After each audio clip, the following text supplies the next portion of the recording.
தாய் தமிழ் உறவுகளுக்கு வணக்கம். திமுகவுடன் கூட்டணி இல்லை, அதிகாரப்பூர்வமாக அறிவித்தார் என்ற தலைப்பில் இந்த காணொளியை காண்கிறோம். திமுகவுடன் கூட்டணி இல்லை, அதிகாரப்பூர்வமாக அறிவித்தார் என்ற தலைப்பில் இந்த காணொளியை காண்கிறோம். 2026 தமிழக சட்டசபை தேர்தல். திமுக தன்னுடைய பலத்தை பெருக்கிக் கொள்ள நினைக்கிறது. தற்போதுள்ள கூட்டணி அப்படியே தொடர்கிறது.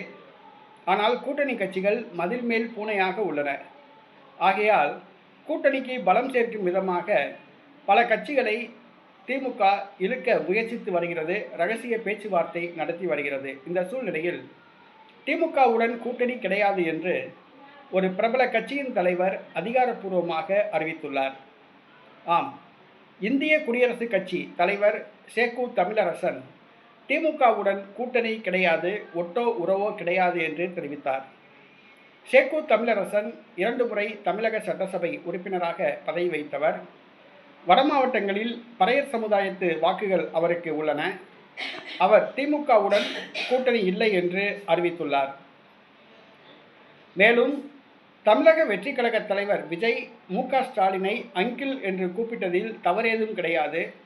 தவேக எங்களை கூட்டணிக்கு அழைத்தால் அது பற்றி பரிசீலிப்போம் என்று தெரிவித்துள்ளார். ஆக திமுகவுடன் கூட்டணி இல்லை என்று அதிகாரப்பூர்வமாக அறிவித்துள்ளார் இந்திய குடியரசுக் கட்சி தலைவர் சேக்கு தமிழரசன்.